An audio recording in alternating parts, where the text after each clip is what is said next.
నమస్తే, welcome to PCN news. ముందుగా headlines చూద్దాం.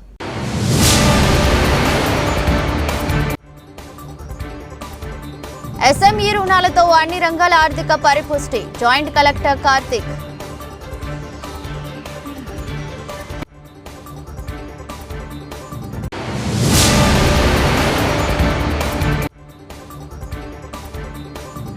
ప్రతిభావంతురాలై ఆర్థికంగా వెనుకబడిన విద్యార్థినికి ప్రోత్సాహం.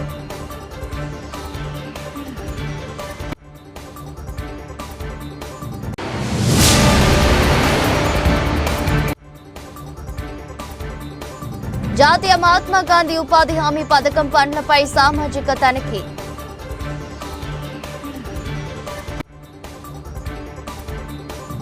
MSME రుణాలతో అన్ని రంగాల ఆర్థిక పురపుష్టి సాధ్యమని, MSME రుణాలు మంజూరులో ప్రైవేటు బ్యాంకర్లు తప్పనిసరిగా భాగస్వామ్యం కావాలని జాయింట్ కలెక్టర్ కార్తిక్ కోరారు. కలెక్టరేట్లోని తిక్కన ప్రాంగణంలో జిల్లా స్థాయి బ్యాంకర్ల సమితి సమావేశం జేసీ అధ్యక్షతన జరిగింది. ఈ సందర్భంగా జాయింట్ కలెక్టర్ మాట్లాడుతూ ప్రభుత్వ సంక్షేమ అభివృద్ధి కార్యక్రమాల్లో ప్రైవేటు బ్యాంకర్లు లబ్ధిదారులకు రుణాల మంజూరులో బాగా వెనుకబడి ఉన్నారన్నారు. ప్రభుత్వ రంగ బ్యాంకులతో పాటు ప్రైవేటు బ్యాంకర్లు కూడా ప్రభుత్వ కార్యక్రమాల అమలుకు పూర్తి సహాయ సహకారాలు అందించి జిల్లా అభివృద్ధికి కృషి చేయాలని పిలుపునిచ్చారు. ముద్రా యోజన, PMEGP, MSME రుణాల మంజూరులో ప్రత్యేక శ్రద్ధ పెట్టాలన్నారు. MSME రుణాల మంజూరుతోనే ఆర్థిక స్వావలంబన, ఆర్థిక పరిపుష్టి సాధ్యమన్నారు. తద్వారా అన్ని రంగాల్లో జిల్లా అభివృద్ధి పదంలో పయనిస్తుందన్నారు. వ్యవసాయ అనుబంధ రంగాలకు విరివిగా రుణాలు ఇవ్వాలన్నారు.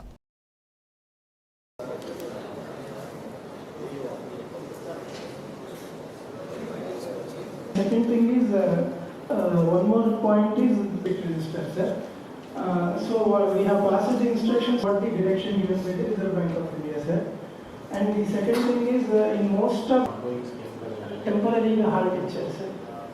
Okay, PMEGP. PMEGP is moving, sir.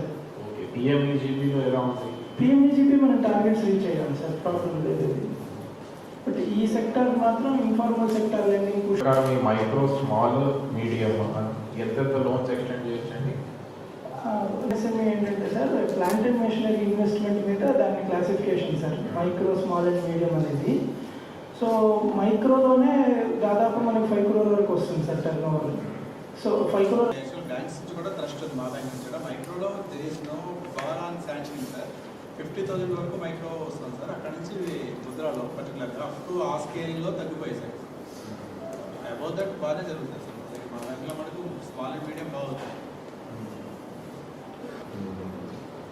Mostly అందరూ ఎన్ని మనం శాంక్షన్ చేస్తున్నాము అంటే మీ బ్యాంక్ పర్స్పెక్టివ్లో చెప్పండి.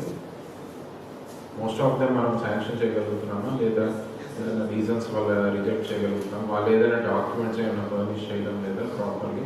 యాక్చువల్గా ఆ సెక్టర్లో our worry is we are doing the service to the people, rural people and poor people, but the government support in form of deposits is not with us.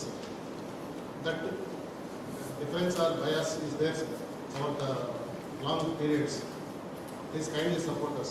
The point is when మీకు targets ఇవ్వలేదనా, లేకపోతే ఇది risk కి సంబంధించిన loans avoid చేయమంటున్నారా ఏంటి? Someone from this list of banks scheme అన్ని follow అవుతాయి సార్. అది ఆల్రెడీ టోటల్ వ్యాలిడేషన్స్ కూడా ఉంటాయి అన్నమాట. సిబిల్ స్కోర్, మన మ్యాండేటరీ పారామీటర్స్ అనే మీట్ అనే క్వాలిఫై అవుతాయి. ఆ పారామీటర్స్ తీసుకుని bankers they are interested or if applicant approaches the bank after checking that parameters they can select that scheme, sir. Okay. But most of the private and commercial banks, public sector banks also, they got CGTMSC coverage, they can cover it under that scheme also. But whereas for our particular we have challenges that CGTMSC is not extended. So we are having some limitations. Very clear. If you are not cooperating and contributing to our targets, we will ensure you also don't meet your targets with respect to deposits. That is very clear. ఎవరైతే perform చేస్తున్నారో వాళ్ళకి immediately I will ensure they get incentives. And those who are not even giving, ఇప్పుడు applications పరంగా చూస్తే at least ఈ banks applications తీసుకుని అందులో కొన్ని శాంక్షన్ చేస్తున్నాయి, కొన్ని శాంక్షన్ చేయట్లేదు. పక్కన పెడితే అసలు there are some banks who are not even taking the applications. This is not at all acceptable అండి. మీ సైడ్ నుంచి కాంట్రిబ్యూషన్, కోఆపరేషన్ లేకపోతే డిపాజిట్స్కి సంబంధించి మా సైడ్ నుంచి కాంట్రిబ్యూషన్ కోఆపరేషన్ అస్సలు అంటే అసలు ఉండదు. I will ensure that. ఇంకా అక్కడ ఎవరైతే అసలు కాంట్రిబ్యూట్ చేయడం లేదు, దయచేసి అందరం కోఆపరేషన్లో అండ్ కాంట్రిబ్యూషన్ మోడ్లో వెళ్ళాలి. ఎస్పెషల్లీ బ్యాంకింగ్ సెక్టర్కి వచ్చేది this is not something regulated. So మీకు ఆ రిస్క్ ఫ్యాక్టర్ అవాయిడ్ చేయడానికి కావాలంటే క్యాంప్స్, క్యాంపెయినింగ్స్ అన్నీ కూడా ఆ పర్టికులర్ డిపార్ట్మెంట్ అధికారులు, జిల్లా స్థాయి అధికారులు, యానిమల్ హస్బెండరీ అవ్వచ్చు, అగ్రికల్చర్ అవ్వచ్చు, DRDA, MEPMA, all departments are ready to cooperate అండి. సో ఇవాళ మీతో ఇంటరాక్ట్ అయిన తర్వాత ఒక పాయింట్ తెలిసింది ఏంటంటే, మీకు లోన్స్ మెంబర్స్ ఎవరు అనేది డిపార్ట్మెంట్స్ నుంచి లిస్ట్ వస్తుంది, కానీ మీరు డైరెక్ట్గా మెంబర్స్కి కాంటాక్ట్ చేసుకుంటారు. దాని బదులు ఒక నోడల్ పాయింట్ పెడతాం మీకు మీద డిపార్ట్మెంట్ నుంచి. సో వాళ్ళు ఎల్డిఎం అండ్ బ్యాంక్ బ్రాంచ్ ఆ విధంగా సిస్టమ్ సెటప్ చేసుకుంటే ఆ పర్టికులర్ అప్లికేషన్ ఎందుకు రిజెక్ట్ అవుతుందో చెప్తే వాటిని అడ్రస్ చేసుకుంటారు డిపార్ట్మెంట్ వాళ్ళ ఫార్మర్స్తో మాట్లాడి వెంటనే. So this coming quarter we are expecting a sea change in contributions in priority sector lending. So only then we will think about cooperating to those banks. అంతేగాని before only we are extending our hand, you are not extending your hand అంటే that doesn't work that way. Not at all good for any district or any system. On that note we are expecting your 100% efforts towards priority sector lending areas. Thank you. Tirupati జిల్లా వాకాడు మండలం బాలిరెడ్డిపాలెం గ్రామంలోని వెలసి ఉన్న శ్రీ పట్టాభిరామాలయ కేంద్రంగా నడపబడుతున్న సీతారామ ధార్మిక సేవా సంస్థ ఆధ్వర్యంలో కాల చండీశ్వరి అనే విద్యార్థినికి కోన చంద్రమౌళి, హైమావతి దంపతుల దాతృత్వంతో వాకాడు సొసైటీ మాజీ చైర్మన్ కొడవలూరు దామోదర్ రెడ్డి, శ్రీరామసేన అధ్యక్షుడు హరీష్ రెడ్డిల చేతుల మీదుగా 3,000 రూపాయల ఆర్థిక చేయూతనందించారు. ఈ సందర్భంగా కొడవలూరు దామోదర్ రెడ్డి మాట్లాడుతూ, ప్రతిభావంతురాలై ఆర్థికంగా వెనుకబడిన విద్యార్థినికి ప్రోత్సాహకం ఇవ్వడం చాలా సంతోషంగా ఉందని, ఇదే విధంగా మన ముందు సీతారామ ధార్మిక సేవా సంస్థ మరెన్నో సామాజిక సేవా కార్యక్రమాలు జరిపించాలని కోరారు. అనంతరం సంస్థ ప్రతినిధి దేవి అనంతబాబు మాట్లాడుతూ, దాతల సహాయ సహకారాలతో ఇటువంటి కార్యక్రమాలు చేయగలుగుతున్నామని, దాతలకు సహాయ సహకారాలతో మరెన్నో కార్యక్రమాలు చేయడానికి తమ సంస్థ ప్రతినిధులు అందరం సిద్ధంగా ఉన్నామన్నారు. కార్యక్రమంలో హరీష్ రెడ్డి, వినయ్, నరేందర్ రెడ్డి, వంశీ తదితరులు పాల్గొన్నారు.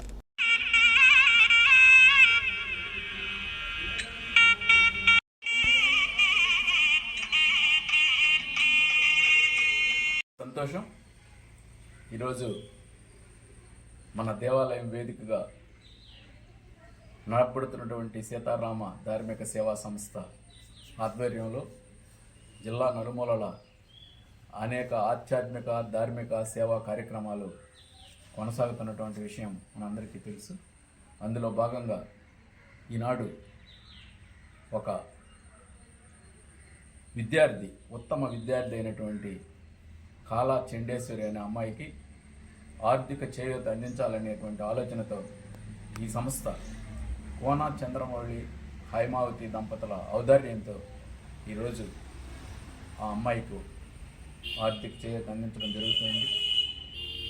ఇంటర్మీడియట్లో మంచి మార్కులు సాధించినటువంటి ఆ అమ్మాయి భవిష్యత్తులో ఉన్నతికి రావాలని, ఆ ఉన్నతికి వచ్చేదానికి మన రామచంద్రుడు ఆశీస్సులు మెండుగా ఉండాలని ఈ సీతారామ ధార్మిక సేవా సంస్థ మరిన్ని కార్యక్రమాలు కొనసాగించేటువంటి శక్తిని భగవంతుడు కల్పించాలని కోరుకుంటూ సెలవు.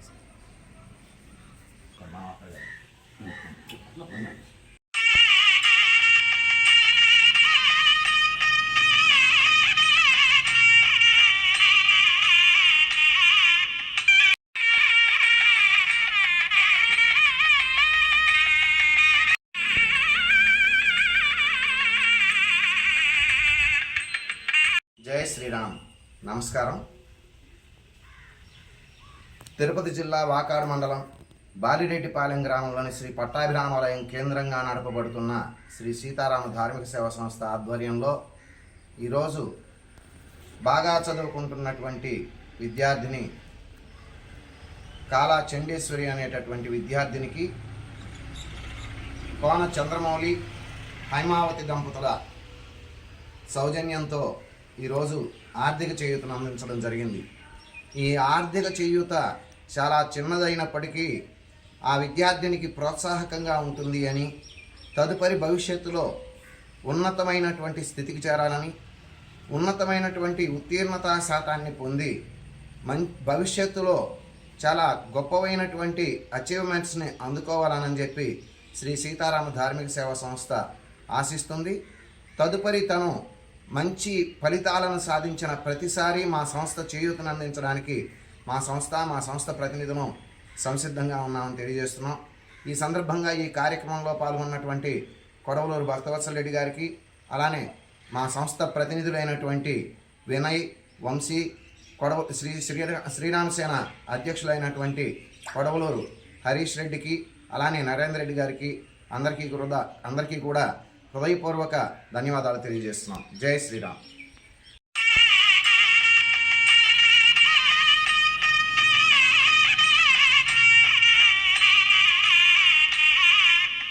తిరుపతి జిల్లా వాకాడు మండలంలోని 19 పంచాయతీల్లో 2024-25 ఆర్థిక సంవత్సరంలో 8,28,00,000 వ్యయంతో జరిగిన జాతీయ మహాత్మాగాంధీ ఉపాధి హామీ పథకం పనులపై సామాజిక తనిఖీ జరిగిందని పీడీ శ్రీనివాస్ ప్రసాద్ తెలిపారు. ఈ సందర్భంగా మాట్లాడుతూ వాకాడు మండలంలోని అన్ని పంచాయతీలను పరిశీలించడం జరిగిందని, వాటిలో 2 కల్లూరు, ముట్టింబాక పంచాయతీలలో అలిగేషన్స్ జరిగాయని, సూపర్విజన్ ల్యాబ్సెస్ కింద ఏపీఓపై చర్యలు తీసుకుంటామని, పనిచేస్తున్నటువంటి ఎఫ్ఏలను విధుల నుండి తొలగిస్తామని తెలిపారు. కార్యక్రమంలో APD Varaprasad, MPDO C Srinivasulu, ఎఫ్ఏలు అధికారులు పాల్గొన్నారు. చెప్పండి, డబ్బులు తీసుకుంటారా? మాకు ఇంటే అయినా సక్రమంగా అందరు అకౌంట్ పనిచేసిన అకౌంట్లో డబ్బులు పడేటట్టు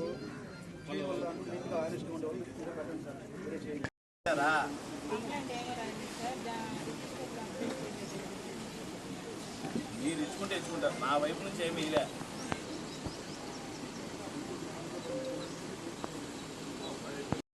సరే. రిజిస్టర్ పోస్ట్ నెంబర్ ఉంటుంది, ఏ రోజు డెలివరీ అయింది నాకు అగ్నామెంట్ చూపి ఇవయ్యా పూర్తి సార్.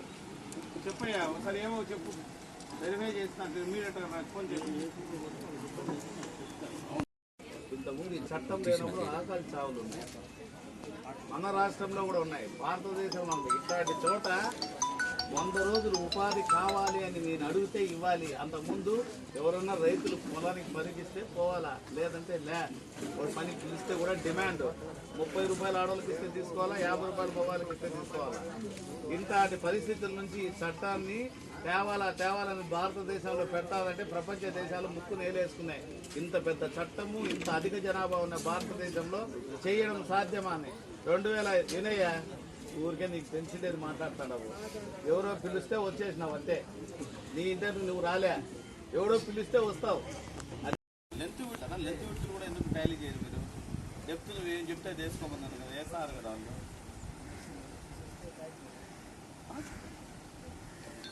ఏమయ్యా ఎంపీ ఎందుకు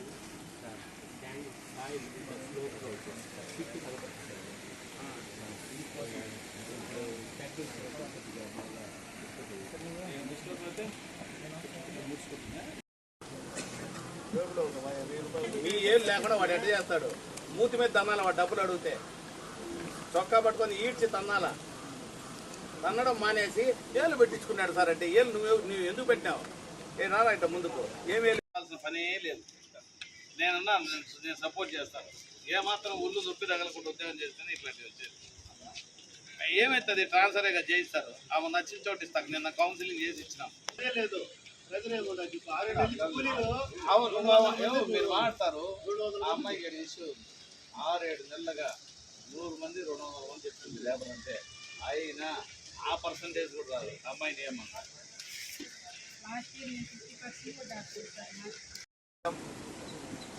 374 కుటుంబాలు పనికి వస్తే 336 కుటుంబాలకు 100 రోజులు అయింది. ఇంకా కేవలం 38 మంది ఉన్నారు. ఇప్పుడు ఎంతమంది పని చేస్తున్నారు? ఉండే వాళ్ళు కూడా పనికి వస్తున్నారు. వీడు ఫీల్డ్ అసిస్టెంట్ అంటే నేను చెప్పానే, ఒక ఫీల్డ్ గ్రామ పంచాయతీల్లో గత ఆర్థిక సంవత్సరంలో 8,28,00,000 జరిగిన ఉపాధి హామీ కింద జరిగినటువంటి మహాత్మా గాంధీ జాతీయ ఉపాధి హామీ చట్టం కింద జరిగిన 8,28,28,00,000కు జరిగినటువంటి వ్యయం పైన ఆడిట్ నిర్వహించడం జరిగింది. ఈ సామాజిక తనిఖీలో గ్రామ పంచాయతీ వారీగా చదవడం జరిగింది. వాకాడు మండలంలో అన్ని పంచాయతీల్లో చక్కగా జరిగింది. 1-2 పంచాయతీలు అలిగేషన్ వచ్చారు. సో అది కూడా సూపర్విజన్ ల్యాప్సెస్ కింద ఏపీఓ పైన కూడా చర్య తీసుకుంటున్నాం. ఆ కన్సర్న్డ్ ఫీల్డ్ అసిస్టెంట్ ఆ 1-2 పంచాయతీలు ముట్టెంబాక అండ్ ఇంకొక పంచాయతీ కల్లూరు, ఈ 2 పంచాయతీల ఫీల్డ్ అసిస్టెంట్ పైన సస్పెండ్ చేశాము. డీటెయిల్గా ఏబిడి ఎంక్వైరీ కాల్ఫార్ చేశాం. అంటే అది కూడా పెద్ద అలిగేషన్ కాదు, బట్ సీరియస్. ఏంది బేసికర్స్ అందరూ వచ్చి మేమందరూ పనికి వచ్చినా మేము ఎన్ని రోజులు వస్తుంటే అన్ని రోజులకు సరిపడా మస్టర్ వేయడం లేదు, సరిగా వేయడం లేదు అని వచ్చారు. దాన్ని డీటెయిల్గా చేస్తారు. మా వాడు ఫీల్డ్ అసిస్టెంట్ సరైన వాడు కాదన్నప్పుడు ప్రస్తుతానికి ఇమీడియట్గా అతన్ని పక్కన పెట్టడం జరిగింది. డీటెయిల్ ఎంక్వైరీ కాల్ఫార్ చేయడం జరిగింది. వాళ్ళు చెప్పిన అలిగేషన్లో వేస్ట్ సీకర్సే మాట్లాడారు కాబట్టి సూపర్విజరీ ల్యాబ్సెస్ కింద ఏపీఓ పైన కూడా చర్య తీసుకుంటున్నాను. సో ఇవన్నీ ఎంక్వైరీ అయిన తర్వాత ప్రాపర్గా రన్ చేయడం కోసం వాకాడు మండలంలో పటిష్టమైన చర్యలు తీసుకోవడం జరుగుతుంది. సో బట్ ఓవరాల్గా అయితే మండలం 1 or 2 గ్రామ పంచాయతీ చెప్తే చక్కగా మహాత్మా గాంధీ జాతీయ ఉపాధి హామీ పథకాన్ని వినియోగిస్తున్నారు. ఆ చిన్న చిన్న ల్యాబ్సెస్ కూడా సెటరేట్ చేసి చాలా ఎఫెక్టివ్గా ఈ మండలంలో ఇంప్లిమెంట్ అవ్వడానికి చర్య తీసుకుంటాం. Thank you. తిరుపతి జిల్లా సూళ్లూరుపేటలోని ఎమ్మెల్యే కార్యాలయంలో ఏర్పాటు చేసిన మీడియా సమావేశంలో తెలుగుదేశం పార్టీ సూళ్లూరుపేట నియోజకవర్గ ఇన్ఛార్జ్ నెలవల సుబ్రహ్మణ్యం, తెలుగుదేశం పార్టీ రాష్ట్ర ఉపాధ్యక్షులు పరసారత్నం, తెలుగుదేశం పార్టీ నాయకులు పాల్గొన్నారు. ఈ సందర్భంగా తెలుగుదేశం పార్టీ ఇన్ఛార్జ్ నెల సుబ్రహ్మణ్యం మాట్లాడుతూ ప్రజలు వైఎస్ జగన్మోహన్ రెడ్డికి కనీసం ప్రతిపక్ష హోదా ఇవ్వలేదని, అసెంబ్లీకి వచ్చే ధైర్యం లేక అసెంబ్లీని విడిచి పులివెందులలోనే ఉంటున్నారన్నారు. అలాగే సూళ్లూరుపేట నియోజకవర్గంలో కూడా గెస్ట్ ప్రొఫెసర్గా మాజీ ఎమ్మెల్యే ఇలివేటి సంజీవయ్య అప్పుడప్పుడు సూళ్లూరుపేట నియోజకవర్గానికి వచ్చి ముఖ్యమంత్రి నారా చంద్రబాబు నాయుడుపై విమర్శలు చేయడం తగదని ఆయన తెలియజేశారు. ఇలివేటి సంజీవయ్య గారు ఇటీవల సూళ్లూరుపేటలో అదేవిధంగా నాయుడుపేటలో ప్రెస్ మీట్లు పెట్టి తెలుగుదేశం పార్టీ హామీలు మర్చిపోయింది, చంద్రబాబు నాయుడు గారు ప్రజా విశ్వాసాన్ని కోల్పోయినాడు, సూపర్ 6 పథకాలు అమలు చేస్తామని ఇప్పటి వరకు ఒక్కటి కూడా అమలు చేయలేదని చెప్పి స్టేట్మెంట్ ఇచ్చేసి మళ్ళీ తిరిగి నెల్లూరు వెళ్ళిపోయారు. ఆయన విజిటింగ్ ప్రొఫెసర్ లాగా ఏదో నేను కూడా ఉన్నాను, ఎక్కడ పోలేదు, ఓడిపోయినా నేను ప్రజల్లో ఉన్నాను అని అనిపించుకునేదానికి అప్పుడప్పుడు వచ్చి ఒక స్టేట్మెంట్ 11 మంది ఎమ్మెల్యేలను గెలిపించారు. నెలకు 2 లక్షల రూపాయలు పైచలకు జీతాలు తీసుకుంటున్నారు ఒక్కొక్క శాసనసభ. మరి ఎందుకు శాసనసభ పోకుండా ఇళ్ల దగ్గర కూర్చొని ఖచ్చితంగా ఎందుకు జీతాలు తీసుకోవాలి? మీ నాయకుడికి మాత్రం తెలియదా? ఆయన పోకపోయినా ప్రతిపక్షంలో హోదా లేనిదే నేను రానంటారు. ప్రతిపక్ష హోదా రాష్ట్ర ప్రజలు ఇవ్వాలా మీకు? మరి మిగతా 10 మంది ఎమ్మెల్యేలను పంపించి ప్రజా సమస్యల గురించి చర్చించమని చెప్పాలి, ప్రజా సమస్యల మీద ప్రభుత్వాన్ని నిలదీయమని చెప్పని పంపించుండాలి. కానీ ఎవరిని కూడా శాసనసభ పంపకుండా ఎంత ఫ్యాసిస్టు ఏ విధంగా అయితే పరిపాలనలో ఫ్యాసిస్ట్ విధానాన్ని అవలంబించాడో ఇప్పుడు ప్రతిపక్ష హోదాలో కూడా అదే విధమైన పద్ధతిని అవలంబిస్తున్నారు. ప్రజాస్వామ్యానికి ఇది మంచిది కాదు. ప్రజాస్వామ్యాన్ని అపహాస్య పాలు చేస్తున్నారు వైసీపీ నాయకులు. ఇవన్నీ తెలుసుకోకుండా ఏదో ఉనికిని చాటుకునే దానికి అప్పుడప్పుడు నెల్లూరు నుంచి ఒక విజిటింగ్ ప్రొఫెసర్ లాగా వచ్చేసి ఇక్కడ స్టేట్మెంట్ ఇచ్చుకోవడం మంచిది కాదు. మరి ఏదో అభియోగాలు చేసేసి వెళ్ళడం మంచిది కాదు. ఏదేమైనా చంద్రబాబు గారి నాయకత్వంలో మేము ప్రజాస్వామ్యబద్ధంగా పార్టీ నిర్ణయాలకు కట్టుబడి మరి ఏదైతే ప్రజలకు ఇచ్చిన వాగ్దానాలను కూర్చా తప్పకుండా మేము నెరవేరుస్తామని చెప్పి మరొకసారి కూడా తెలియజేస్తా ఉన్నాం. అంతేకాకుండా ఈరోజు మన శాసనసభ్యులలో డాక్టర్ నెలవల విజయశ్రీ గారి కోరికతో నబార్డు నిధులు 3,14,00,000 వివిధ రోడ్లకు మంజూరైనవి. మహిళలకు ఉచిత బస్సు హామీ అమలు చేయాలని వైఎస్ఆర్ కాంగ్రెస్ పార్టీ నాయకులు డిమాండ్ చేశారు. వైఎస్ఆర్ కాంగ్రెస్ పార్టీ ఇన్ఛార్జ్ భూమన అభినయ్ రెడ్డి ఆధ్వర్యంలో మహిళలకు బస్సు ఎక్కి కూటమి ప్రభుత్వాన్ని నిలదీశారు. మహిళలకు ఉచిత బస్సు ప్రయాణం అంటూ హామీ ఇచ్చిన చంద్రబాబు వీడియోను మహిళలు ప్రదర్శించారు. టికెట్ అడిగితే నా పేరు చెప్పండి సీఎం చంద్రబాబు వీడియోను తిరుపతి మేయర్ డాక్టర్ శిరీష చూపించారు. ఉచిత బస్సు ప్రయాణం అమలులో లేదంటూ కండక్టర్ బస్సును అలిపిరే పోలీస్ స్టేషన్ వద్ద ఆపి పోలీసులకు ఫిర్యాదు చేశారు. దీంతో ఆర్టీసీ బస్సును Tirupati SP university police station కు తరలించారు. నిరసన కార్యక్రమంలో పాల్గొన్న Tirupati YSR Congress party in-charge Bhumana Abhinay Reddy, mayor Sirisha, town YSR Congress party అధ్యక్షుడు Mallam Ravichandra Reddy, town bank chairman Ketham Jayachandra Reddy, YSR Congress party మహిళా విభాగం రాష్ట్ర ఉపాధ్యక్షురాలు గీతా యాదవ్, మహిళా విభాగం నాయకురాలని పోలీసులు అదుపులోకి తీసుకున్నారు. చంద్రబాబు నాయుడు గారు మీకు ఉచితంగా ప్రయాణాలు ఇస్తాము, బస్సులో టికెట్ అడగరు, అడిగితే నా ఈ వీడియో చూపించండి అని చెప్పారు. ఆయన చెప్పిన ప్రకారమే ఈ వీడియోని ఈ రోజు మేము చూపిస్తున్నాము. కానీ ప్రయోజనం లేదు. ఈ వీడియో వల్ల కండక్టర్ గారు కానీ డ్రైవర్ గారు కానీ స్పందించట్లేదు. ఉచిత బస్సు మనకి హక్కు, ఉచిత ప్రయాణము ఇవ్వాలి, కల్పించాలి.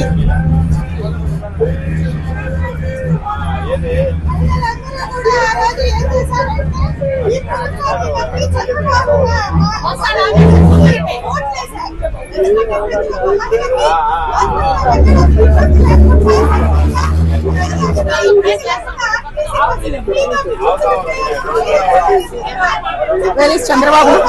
Where is Chandrababu? Where is Chandrababu? Where is Chandrababu? మీరే సమాధానం చెప్పాలి.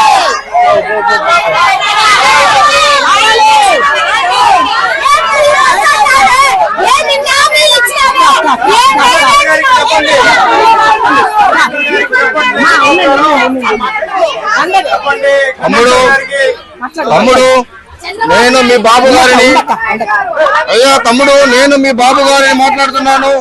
నేను చెప్పినా కూడా మహిళలకు ఉచితంగా ఇవ్వవా?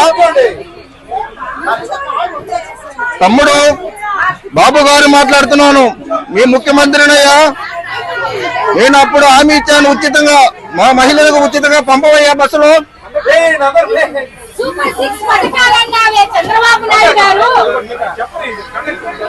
బాబు గారు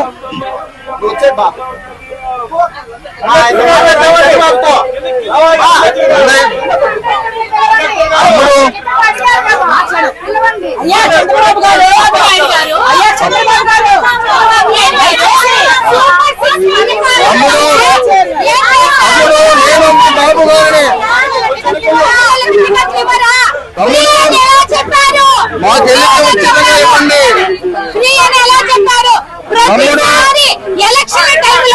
మహిళలకు ఉచితంగా పుస్తకండి.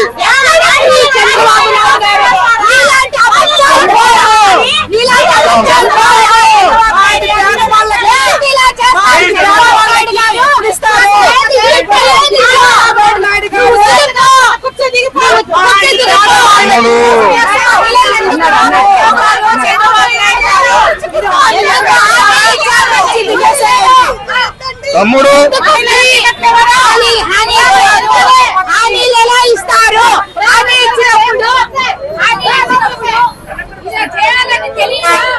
తమ్ముడు నేను బాబు గారిని మీ ముఖ్యమంత్రిని మా అక్క చెల్లమ్మలకు ఉచితంగా బస్సు హామీ ఇచ్చాను. బస్సులో ఫ్రీ అని ఒక్కసారి పంపండి. ప్రతిసారి ఎలక్షన్లలో అబద్ధాలు అప్పుడు నేనే చెప్పాను, నేనే డ్రైవింగ్ చేసి తీసుకెళ్తానని.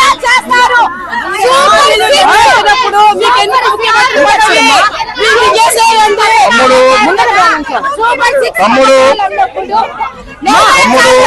వదండి.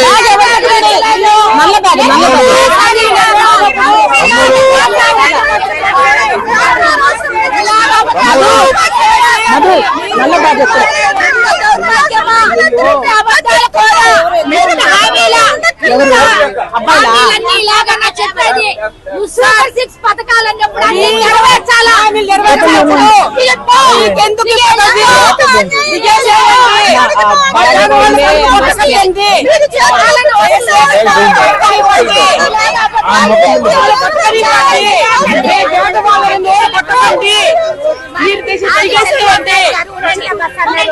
మహిళలకు ఉచిత పేదవాళ్ళ నోరు కొట్టకండి, పేదవాళ్ళ ఉసురు పోసుకోకండి, ఇలా చేశారు కళ్యాణం చేయొద్దండి. మీ వల్ల మాకు ఏమి లాభము?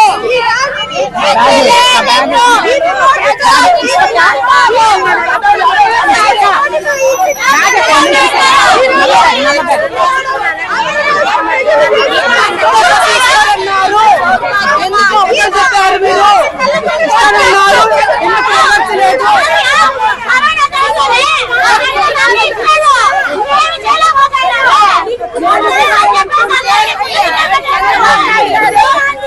చంద్రబాబు నాయుడు గారు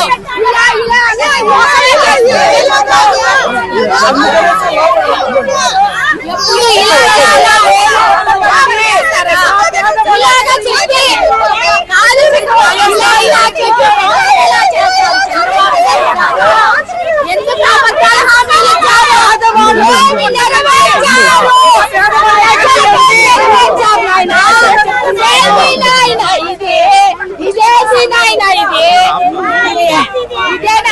ఇట్లా చేసే అసలు ఇలా చెప్పే ప్రజలందరినీ మోసం చేసినారు మీరు. ఇలాగైనా ప్రజలు మోసం చేయడం చంద్రబాబు నాయుడు గారు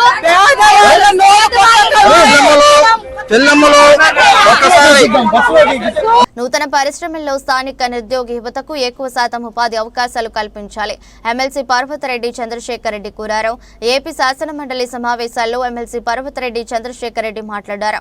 రాష్ట్ర తలసరి ఆదాయం, కొనుగోలు, జీఎస్డీపీ పెరగడం ఎంతో సంతోషమని, అయితే 2006లో వైఎస్ రాజశేఖర రెడ్డి విశాఖపట్నం, శ్రీ సిటీ, కృష్ణపట్నం సెజ్లను తీసుకుని రావడమేనన్నారు. పరిశ్రమల స్థాపనకు అనువుగా ఇన్ఫ్రాస్ట్రక్చర్ అభివృద్ధి చెందాలనే ఉద్దేశంతో రాజశేఖర రెడ్డి 2 పోర్టులను తీసుకువచ్చి ఏపీని అభివృద్ధి వైపు పరుగులు పెట్టించారని తెలిపారు. గౌరవ మంత్రి గారు ఈరోజు ఆ ప్రశ్నకు చెప్పినటువంటి సమాధానంలో యాక్చువల్గా 2014 స్టేట్ బైఫర్గేషన్ తర్వాత నుంచి ఎన్ని ఒప్పందాలు జరిగినాయి, వాటిలో ఎన్ని ఎగ్జిక్యూట్ అయినాయి, ఎన్ని పెండింగ్లో ఉన్నాయి అన్న వివరాలు చెప్పడం జరిగింది అధ్యక్ష. యాక్చువల్గా వీటిల్లో మేము అనుకున్నది ఏంటంటే లాస్ట్ 2014-19లో కానీ 19-24లో కానీ ఎలా జరిగినాయి, ఇప్పుడు ఎలా జరిగినాయి అనే క్లారిఫికేషన్ కూడా వస్తుంది అనుకున్నాం అధ్యక్ష. అయితే మొత్తం మీద మంత్రి గారు చెప్పినారు, సంతోషం. అయితే ప్రధానంగా అధ్యక్ష ఈరోజు మన రాష్ట్రం అభివృద్ధి చెందుతూ ఉంది, చక్కగా తలసరి ఆదాయం పెరిగింది, తలసరి కొనుగోలు పెరిగింది, జిఎస్డిపి కూడా ఈ విధంగా పెరుగుతూ ఉందంటే ఆ రోజు గౌరవ రాజశేఖర రెడ్డి గారు సెజ్లు తీసుకురావడం 2006లో విశాఖపట్నం సెజ్ కానీ, శ్రీ సిటీ సెజ్ కానీ, కృష్ణపట్నం సెజ్ కానీ ఇవి సెజ్లు తీసుకురావడం కానీ, ఆ తర్వాత వచ్చిన తర్వాత ఈ ట్రాన్స్పోర్టేషన్ ఇండస్ట్రీస్ పెరగాలంటే ఎప్పుడు కూడా ట్రాన్స్పోర్టేషన్ బాగుండాలి, ట్రాన్స్పోర్టేషన్లో కూడా ప్రధానంగా ఎక్స్పోర్ట్స్ ఇంపోర్ట్స్కి సంబంధించి పోర్టులు బాగుండాలని స్వాతంత్రం రాకముందు ఒక పోర్టు, తర్వాత 2 పోర్టులు ఉంటే రాజశేఖర రెడ్డి గారు ఒక 2 పోర్టులు తీసుకురావడం, జగన్మోహన్ రెడ్డి గారు ఒక 4 పోర్టులు ప్రారంభించడం, ఇట్లా అనేకమైనటువంటి రెవల్యూషనరీ చేంజెస్ అన్నీ కూడా ఆ రోజు రాజశేఖర రెడ్డి గారు కానీ, జగన్మోహన్ రెడ్డి గారు కానీ వీరిద్దరు కూడా ఇన్ఫ్రాస్ట్రక్చర్ డెవలప్ కావాలి, ఇన్ఫ్రాస్ట్రక్చర్ డెవలప్ అయినప్పుడు మాత్రమే మన రాష్ట్రానికి ప్రాజెక్టులు, పరిశ్రమలు వస్తాయి అన్న ఉద్దేశంతో వాళ్ళు చాలా ట్రెమెండస్గా మార్పులు తీసుకురావడం కూడా జరిగింది. హెల్త్ అండ్ ఎడ్యుకేషన్ కూడా బాగుండాలి. అంటే ఈ ఇండస్ట్రీస్ రావాలన్నప్పుడు వాళ్ళ పిల్లలకు సంబంధించినటువంటి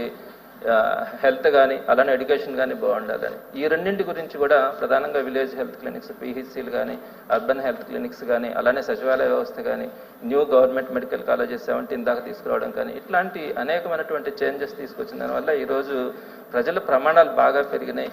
ఇండస్ట్రీస్ రావడానికి ఒక మంచి ఎన్విరాన్మెంట్ కూడా ఏర్పడింది అధ్యక్ష. అయితే జగన్మోహన్ రెడ్డి గారి టైంలో కోవిడ్ ఉన్నప్పటికీ కూడా అంతకుముందు ఉన్నటువంటి ప్రభుత్వాల కంటే కూడా జగన్మోహన్ రెడ్డి గారి ప్రభుత్వంలో పరిశ్రమలు రావడం అంటే ఇన్వెస్ట్మెంట్స్ జరిగినటువంటి పెట్టుబడుల సంఖ్య కానీ తక్కువ ల్యాండ్తోనే, అంటే అంతకుముందు 12,000 ఎకరాలు దాకా ఇస్తే 6,000 ఎకరాలతోనే మనము ఎక్కువ కంపెనీస్ తీసుకురావడం కానీ దాంట్లో ఎంప్లాయ్మెంట్ జనరేట్ చేయడం కానీ చాలా అద్భుతంగా కూడా జరిగింది అధ్యక్ష. సో ఇప్పుడు నేనేమంటానంటే గౌరవ మంత్రి గారిని అంత ఎన్విరాన్మెంట్ అంతా బాగుంది, పోర్టులు వచ్చినాయి, ట్రాన్స్పోర్టేషన్ బాగుంది, కావాల్సినటువంటి ఇన్ఫ్రాస్ట్రక్చర్ ఎవ్రీథింగ్ హెల్త్ అండ్ ఎడ్యుకేషన్కి సంబంధించిన దగ్గర నుంచి ప్రతి ఒక్కటి కూడా చాలా చక్కగా డెవలప్ అయింది. కాబట్టి ఇప్పుడు మనకి కంపెనీస్ కానీ ఈ పరిశ్రమలు రావడానికి చాలా మంది ఇంట్రెస్ట్ చూపించేదానికి కూడా అవకాశం ఉంది. మన రాష్ట్రంలో పేదరికం కూడా ఇంకా చాలా ఉంది అధ్యక్ష. అంటే ఎంత అయితే మనం అభివృద్ధి చెందుతా ఉందని చూస్తూ ఉన్నామో, యావరేజ్ తలసరి ఆదాయం చూస్తూ ఉన్నామో, పేదరికం కూడా ఉంది. సో అది పోవాలంటే ఇంకా కూడా ఎంప్లాయ్మెంట్ జనరేషన్ పెరగాలి. ఎక్కడైతే ఇప్పుడు మనకి మొన్న కొన్ని ఒప్పందాలు అన్నారు, ఒప్పందాల గురించి కూడా కొన్ని చెప్పారు. ఇవన్నీ కూడా చర్చలు మాత్రమే జరుగుతూ ఉన్నాయి. ఒప్పందాలు అనేది ఇక్కడ ఫైనల్ కాలేదు దావోస్లో కూడా అని చెప్పి కూడా చెప్పడం జరిగింది. తప్పకుండా అక్కడ చర్చలు జరిగి ఇక్కడ ఒప్పందాలైనా పెట్టుకునైనా రాబోయే రోజుల్లో మరిన్ని కంపెనీలు రావడానికి ఒక మంచి ఇన్ఫ్రాస్ట్రక్చర్ ఉంది కాబట్టి రావాలని కోరుకుంటున్నాం. అదేవిధంగా రెండో పాయింట్ అధ్యక్ష, ఈ కంపెనీలు ఇవన్నీ వచ్చిన తర్వాత స్థానికులకి కొంత ప్రాధాన్యత కూడా ఉండాలి అధ్యక్ష. అక్కడ వాళ్ళందరూ కూడా ఆ ల్యాండ్స్ అన్నీ కూడా వాళ్ళు త్యాగం చేస్తే మనం ఈ పోర్టులు కానీ ఈ పరిశ్రమలు కానీ ఇవన్నీ ఏర్పాటు చేసుకుంటా ఉన్నాం. మరి స్థానికులైనటువంటి నిరుద్యోగులకి అవకాశం పెరగాలి. అదేవిధంగా నెక్స్ట్ పాయింట్కి వచ్చేటప్పటికి ఆ ఎంప్లాయీస్కి సంబంధించినటువంటి భద్రత గురించి కూడా ఆలోచించాలి అధ్యక్ష. పరిశ్రమలు ఇవన్నీ వస్తూ ఉన్నాయి కానీ ఎంప్లాయ్మెంట్ పెరుగుతూ ఉంది కానీ శాలరీస్ చూస్తే వారందరికీ కూడా చాలా తక్కువ శాలరీస్ ఉండడం, పని భారం అయితే ఎక్కువగా చేయించుకుంటా ఉన్నారు కానీ ఆ విషయంలో కూడా కొంత కాన్సన్ట్రేట్ చేయాలి. ఎందుకంటే మనము పరిశ్రమలు వస్తే ఉద్యోగాలు పెరుగుతాయని ఆశపెడతాం, కానీ ఇక్కడికి వచ్చేటప్పటికి ఉద్యోగాల సంఖ్య పెరుగుతూ ఉందేమో కానీ వారికి కావాల్సినటువంటి భద్రత విషయంలో మాత్రం పరిశ్రమలు కొంత కేర్ తీసుకోవట్లా.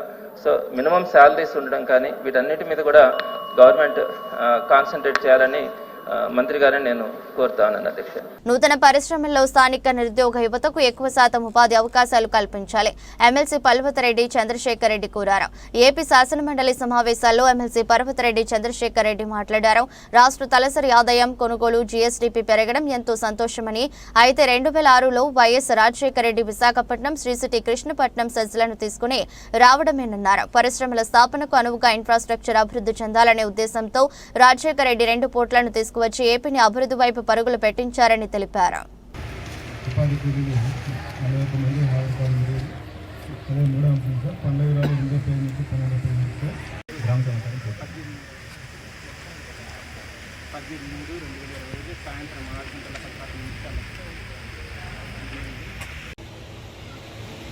కూడా సేమ్ సార్, 2 రోజులు పనిచేస్తే 5 రోజులు పేమెంట్ చేశారు.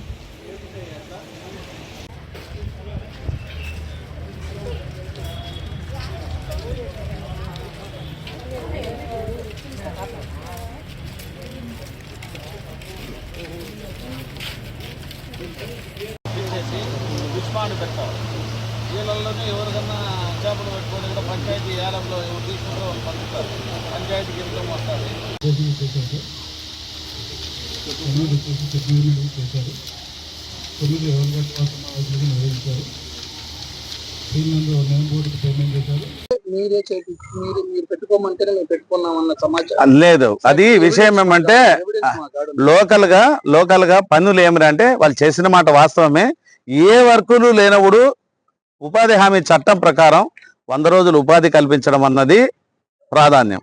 దాన్ని చూసుకొని వాళ్ళు చేసినా కూడా సో రివర్ బెడ్ లో కూడా మొత్తం ఛానల్స్ లో కూడా మొత్తం రీజువినేట్ అవుతాయనే ఉద్దేశంతో దాన్ని ఎంకరేజ్ చేయడం జరిగింది. తర్వాత ఇక్కడ అబ్జెక్షనబుల్ అన్నప్పుడు మేమేం చెప్తున్నామంటే 4 షోర్ ఏరియాలో ఏదన్నా ఫిష్ పాండ్స్ లాంటివి వెళ్ళండి అని చెప్తున్నాం. ఇదేం చేస్తున్నాం, మళ్ళా ఇదే కుటుంబాల నుంచి వ్యతిరేకత ఏదైతే మనం పెద్ద పిట్స్ కొడితే దాన్ని ఆక్యుపై చేసి మళ్ళీ ఏదో పంట వేసేస్తున్నారు, which is highly irregular.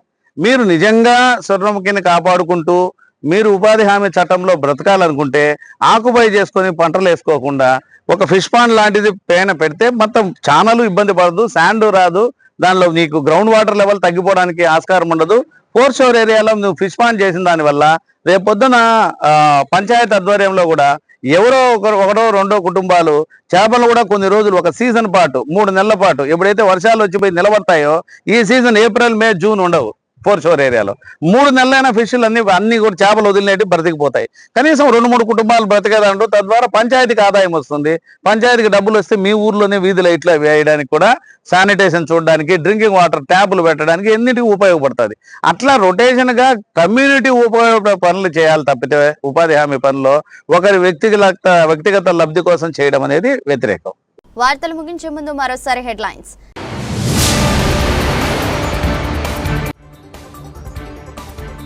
SME రుణాలతో అన్ని రంగాల ఆర్థిక పరిపుష్టి, జాయింట్ కలెక్టర్ కార్తిక్.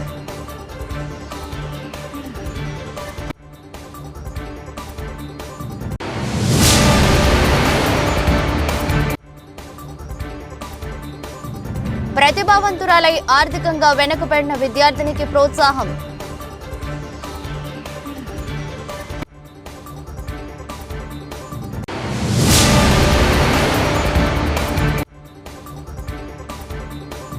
జాతీయ మహాత్మా గాంధీ ఉపాధి హామీ పథకం పనులపై సామాజిక తనిఖీ.